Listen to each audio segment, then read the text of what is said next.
There's 250 lakes in Snowdonia of significance, meaning that they're of interest historically, or they've got legends, or they're of interesting depth or size. I'm currently on an exploration or an adventure to try and swim all of them. My name's Vivienne Rickman-Poole. I live in Canberra in Snowdonia National Park, and I'm an artist. I've come up in the mountains today because I enjoy wild swimming. It kind of gives you a real clarity of thought, and just, makes you feel really refreshed afterwards. So far, I've swum 68. That's taken about a year, so they're quite far to get into, so sometimes it takes me a day to walk up to them.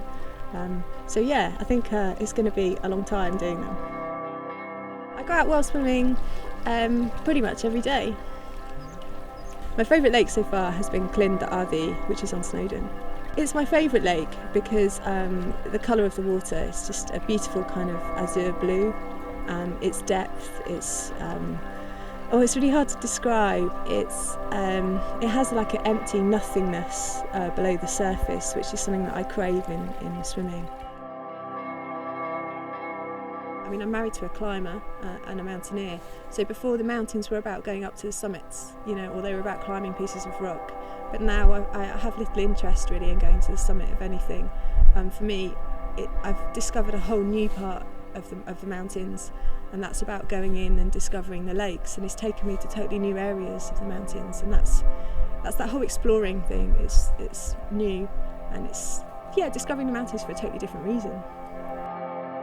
I think I'd really like to explore one lake, maybe over a long period of time, and see how that changes.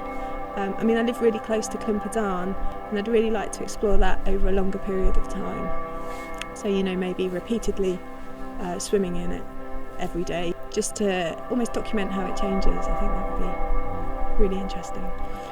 Swimming used to be purely for fitness, and now it's really just for being creative and that exploration and documentation now, which I kind of prefer. There's nothing better than kicking back in the middle of a lake and being totally alone. It's not just below the surface, but it's being above the surface as well, and knowing that you're the only person that's out there, surrounded by the massive mountains is just an incredible feeling.